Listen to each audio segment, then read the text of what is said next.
आपका स्वागत है। मैं हूँ राजेश। जिस तरह से बात की जाए जम्मू कश्मीर की, तो जम्मू कश्मीर तो आप इस टाइम जो है वो लॉकडाउन की स्थिति में है। पूरा भारतवर्ष जो है इस टाइम कोरोना वायरस से जूझ रहा है। और अभी तक हम जम्मू की बात की जाए तो जो जम्मू की आज बड़ी ही दुखद खबर जो है वो सामने आई है। आज जम्मू में अगर जम्मू डिवीज़न की बात की जाए तो कठुआ डिस्ट्रिक्ट की बात की जाए तो कठुआ में इस टाइम 7 केस जो है वो पॉजिटिव आए गए हैं। और अभी सांबा डिस्ट्रिक्ट की बात की जाए, खुद रोहित कंसल जी ने अभी थोड़ी देर पहले एक ट्वीट के जरिए माध्यम के हमें बताया था कि 4 केस जो है वो सांबा डिस्ट्रिक्ट में आया है। और जम्मू डिस्ट्रिक्ट की बात की जाए तो अभी तक कुल मिला के 25 केस जो है वो हो चुके हैं पिछले 24 घंटे के। और काफ़ी खतराजनक जो है वो कहीं ना कहीं दिख रहा है। लेकिन अगर हम जम्मू डिस्ट्रिक्ट की बात करें तो हम आपको अपडेट्स करते रहते हैं जम्मू डिस्ट्रिक्ट में। लेकिन आज हम कुछ हट के बात करेंगे। आज हम रूरल एरिया की बात करेंगे, क्योंकि गाँव जो है कि कहा जाता है कि जो गांव के लोग हैं वो कहीं ना कहीं सेफ हैं। लेकिन आज हम गांव में आए हैं और हम बात करते हैं सरपंचों की, क्योंकि थोड़े दिन पहले ही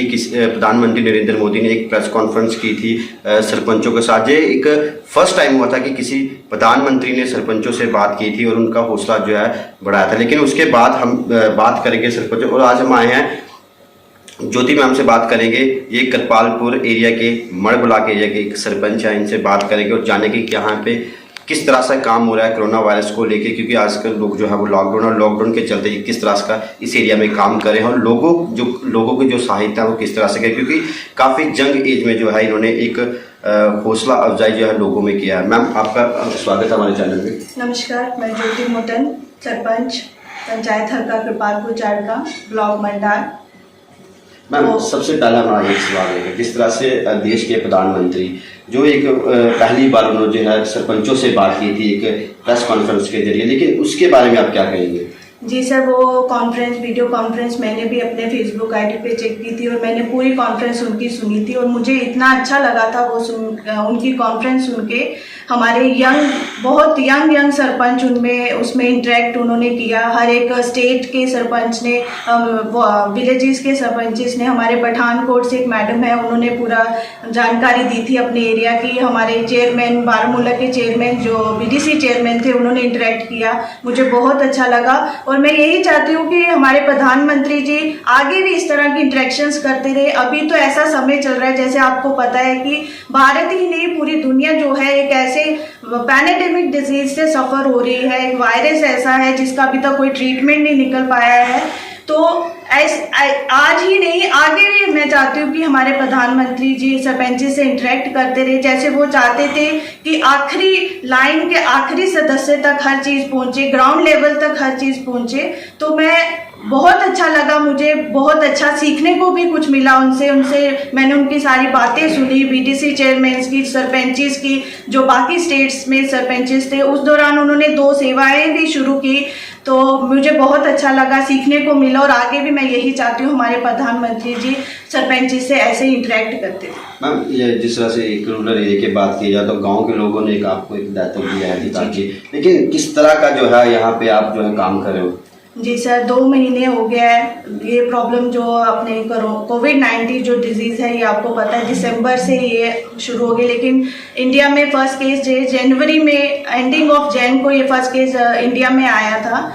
और 2 महीने से हमारा पूरा भारत जो है लॉकडाउन की स्थिति में है। बहुत सारी सुविधाएं हमारी गवर्नमेंट ने दी हमें। और हमारी जो पंचायत है, हमारा जो विलेजेस है, जो ग्राउंड लेवल के जो हमारा लोग जो हम बोलते हैं, जो मैं अपनी पंचायत की बात करती हूँ, 2 महीने में लॉकडाउन की से, और मेरी पूरी पंचायत जो है इस लॉकडाउन का पूरा पालन कर रही है। और जो भी स्कीम्स गवर्नमेंट ने दी है उसका मेरे जितने भी लोग हैं मेरे, वो पूरा उनको उसका सहयोग मिल रहा है, या उस स्कीम्स का वो फ़ायदा ले रहे हैं। जनधन अकाउंट जो खुले थे, उज्ज्वला योजना के तहत जो गैस सिलेंडर्स मिलेंगे, और अपने नरेगा के जो जॉब कार्ड होल्डर्स हैं, जो भी हमारे प्रधानमंत्री जी ने जितनी भी स्कीम्स के फ़ायदे बताए थे वो मेरे लोगों तक पहुंचे हैं। मेरी पंचायत के सभी लोग लॉकडाउन का पूरा पालन कर रहे हैं। और मेरे आशा वर्कर्स हो गए, आंगनवाड़ी वर्कर्स हो गए, वो मैं महीने में 1-2 बार जो है लोगों से इंटरेक्ट करते हैं, हम डोर टू डोर भी जाते हैं। आज ही मैंने अपनी एक वार्ड का पूरा ब्यौरा किया था, मैं वहाँ के बेंच के साथ गई थी। लोगों से मैंने पूछा उन्हें किसी तरह की कोई परेशानी है तो वो मुझे बताएं, क्योंकि उन्होंने मुझे चुना है, उन्हीं की वजह से मैं सरपंच बनी हूँ। और मेरा पहला दायित्व ये है कि मैं उन लोगों की सहायता करूँ, जैसे भी मुझसे मैं उनका जो भी मदद कर सकूँ तो मैं उनकी मदद करती हूँ। तो मैंने अपनी पंचायत में अभी तक फ्री राशन बांटा है सर। जो गवर्नमेंट ने जो दिया है वो तो बांटा ही है, हमने भी अपनी तरफ से मेरी पंचायत के जो बेंचेस हैं हमने मिलजुल के इकट्ठे योगदान दिया है इस पर, और मास्क बांटे हैं हमने। पहले भी सैनिटाइजेशन का प्रोग्राम हुआ था, अब 1-2 दिन में हम फिर से सैनिटाइज करवाएंगे अपनी पंचायत को। तो ये सर 2 महीने से हमारा ये काम। मैम एक मेरा अहम सवाल रहेगा, जिस तरह से गांव एरिया काफ़ी गरीब तबका यहाँ पे रहता है, जी, जी। और कई लोगों का कहना है राशन तो जो आपने एक बहुत अच्छा बोला कि आप राशन दे रहे हो, लेकिन कई लोग जो इतने गरीब हैं उनको कहीं तक राशन कहीं को नहीं भी पहुँच सकता जी, है। जी, जी। उन लोगों का कहना है कि कहीं ना कहीं हमारे घर तक आए तक जो राशन है वो नहीं पहुँच रहा है, और उस पर क्या स्टैंड रहेगा आपको? सर राशन की बात करें तो राशन 2 महीने से जो मंथली राशन हमारे लोगों को मिलता है, मैं भी राशन लेती हूँ सर, वो मिल रहा है। जो फ्री ऑफ कॉस्ट गवर्नमेंट ने जो राशन बोला था वो भी मिल रहा है। एक डीलर से हमें थोड़ी प्रॉब्लम आ रही है, मैं उनका नाम नहीं लेना चाहती, लेकिन हम विनती कर रहे हैं, क्योंकि कहते हैं ना कि प्यार से अगर सुलझ जाए बात तो ठीक रहती है। तो हम विनती कर रहे हैं उनको कि जो थोड़ी उनसे परेशानी हो रही है वो ना हो, लेकिन ज़्यादातर जो मेरी पंचायत के लोग हैं उन सबको राशन मिल रहा है। जिनको नहीं मिल रहा है मेरी पूरी कोशिश रहती है, मेरे बेंचेस की कोशिश रहती है कि उन तक भी वो सुविधाएं जो है वो पहुँचे। और मैम जिस तरह के सैनिटाइज की आपने बात की, आपने बहुत अच्छा गांव में जो है आपने सैनिटाइज अपने एरिया में करवाया, लेकिन अब जिस तरह से जम्मू के हालात हैं, केस बढ़ते जा रहे हैं, जी। आपको क्या लगता है कि इसमें अभी और क्या बढ़ना चाहिए अपने गांव में? देखिए sir, prevention is better than cure. हम सभी जानते हैं कि अभी तक इस प्रॉब्लम का कोई भी इलाज नहीं निकल पाया है। हमारे डॉक्टर्स भी आए दिन हमें बताते हैं, टीवी पे एड्स में ये बताया जाता है, आप कॉल करें किसी को, हेलो ट्यून में हमें सूचना दी जाती है।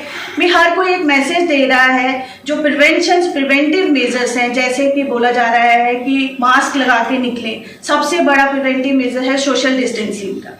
बाहर अगर आप जाते भी हैं, पहली बात तो पहले भी मैंने इंटरव्यू दिया था, उस वक्त भी मैंने लोगों से आग्रह की थी, विनती की थी कि बेमतलब बाहर ना निकलें, बहुत ज़रूरी काम हो तो निकलें, मास्क लगा के निकलें, सैनिटाइजर्स आपके पास होने चाहिए। अभी वो कहते हैं कि जैसे मैंने आपको बोला कि प्रिवेंशन इज बेटर, रोकथाम सबसे ज़्यादा ज़रूरी है। अगर हम कोई भी प्रॉब्लम है, ठीक है, अगर उसका ट्रीटमेंट भी है पहले, लेकिन हमें छोटी छोटी जो बातें हैं उसका ध्यान रखना चाहिए। सबसे मेजर इशू है, हमें सोशल डिस्टेंसिंग का पूरा पालन करना चाहिए। बाहर अगर कोई ग्रुप में लोग बैठे हैं उनको भी समझाना चाहिए, प्यार से समझाएं कि ऐसा ना करें। अभी आपको पता है कि हमारा देश किस परेशानी से जूझ रहा है, तो सोशल डिस्टेंसिंग होगी, मास्क का यूज़ करें, सैनिटाइजर्स यूज़ करें, हाथ धोएं।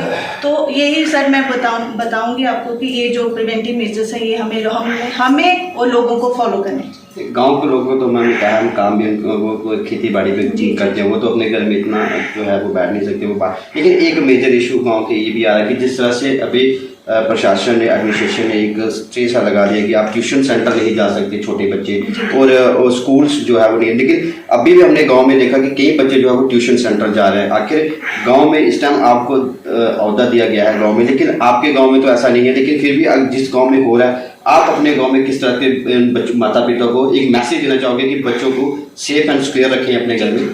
सर देखिए, पढ़ाई जो बच्चों के लिए बहुत ज़रूरी है। पढ़ लिख के ही इंसान आगे बढ़ता है, पढ़ लिख के ही इंसान कुछ सीखता है।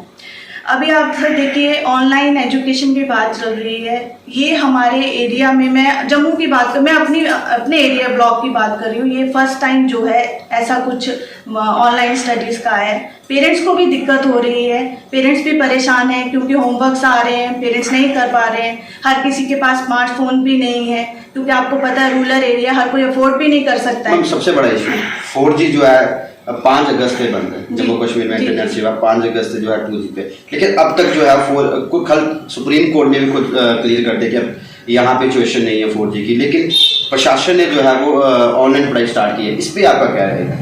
सर देखिए, कोई भी चीज़ है उसके एडवांटेजेस भी होते हैं, डिसएडवांटेजेस भी होते हैं। अब अगर इंटरनेट आया था, 4G की आप बात कर रहे हैं, अब देखिए सर पीछे भी कुपवाड़ा में जो हमला हुआ, तो किसी न किसी वजह से उन्होंने शायद बंद रखा होगा। मैं इस पे मैं ज़्यादा नहीं आपसे बोलूँगी। हाँ, लेकिन मैं ये चाहती हूँ कि बच्चों की पढ़ाई है वो सफ़र हो रही है।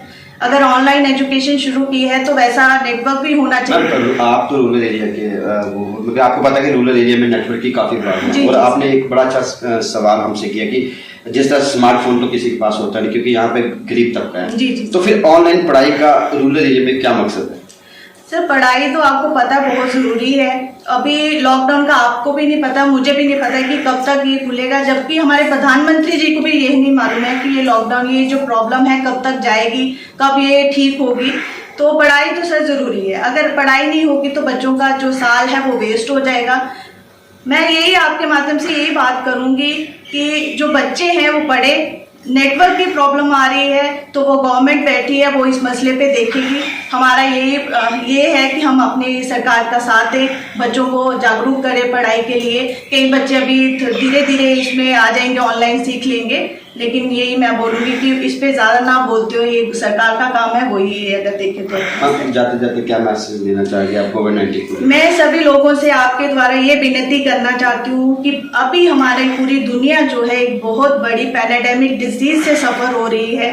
आपको ये पता होगा ये एक इन्फेक्शियस डिजीज है। ये छोटी सी खांसी से होते हुए हमारे जो इम्यून सिस्टम है, जो इम्यून सिस्टम हमारे शरीर की जो ताकत होती है जिससे हम बीमारियों से लड़ पाते हैं, उसको ख़त्म कर देती है। तो मैं आपके माध्यम से लोगों से आग्रह करूंगी कि मास्क का इस्तेमाल करें, हाथ धोएं, बाहर ना जाएं, बेमतलब बाहर ना जाएं, सोशल डिस्टेंसिंग का पालन करें, वही सबसे बड़ा प्रिवेंटिव मेजर्स है। और अपने इम्यून सिस्टम को, अपने खान पान को ध्यान में रखते हुए अपने इम्यून सिस्टम को मजबूत करें कि हम इस बीमारी से बच पाएं। जैसे हमारे प्रधानमंत्री जी का नारा है सबका साथ सबका विकास, तो अभी भी हम इस बीमारी से सब अगर इकट्ठे हो जाएंगे, इन प्रिवेंटिव मेजर्स को फॉलो करेंगे तो ये बीमारी खत्म हो सकती है। तो ये थे हमारे रूरल एरिया के, जिसके बाद कई करपालपुर के सरपंच ज्योति मैम ने बहुत अच्छा मैसेज दिया। लेकिन जिस तरह से मुझे लगातार कॉल्स और मैसेज आ रहे थे कि आप जो है वो रूरल एरिया के मैम से जो है इंटरव्यूज नहीं करते, लेकिन आज उन्होंने साफ तौर पे कह दिया कि किसी को राशन की कोई प्रॉब्लम नहीं। हाँ, एक डीलर से प्रॉब्लम वो खुद वो एडमिनिस्ट्रेशन इस चीज़ को चेक करेगी, क्योंकि हमारा जितना काम होता है, हमारा काम होता है उनसे सवाल जवाब करना। तो उन्होंने बड़ा अच्छा मैसेज जो दिया लोगों को कि सोशल डिस्टेंस का पालन करें। और जहाँ तक मैंने आपको एक बार फिर मैं आपको कहा कि आप अपने घर में सेफ रहें, सुखे रहें। आप हमारे लिए नहीं, अपनी फैमिली के लिए सेफ रहें, सुखे रहें, समाज के लिए सेफ रहें। तो इसी तरह की और भी अपडेट्स हम आपको देते रहेंगे। जुड़े रहिए जेके फर्स्ट न्यूज़ के साथ। कैमरामैन गुरप्रीत के साथ राजेश। आज की भागदौड़ भरी जिंदगी में इम्यूनिटी को बनाए रखना थोड़ा मुश्किल है, लेकिन मेरे लिए नहीं, क्योंकि मैं इस्तेमाल करता हूं बुराक कलौंजी टैबलेट, जो बनाती है मुझे अंदर से मजबूत।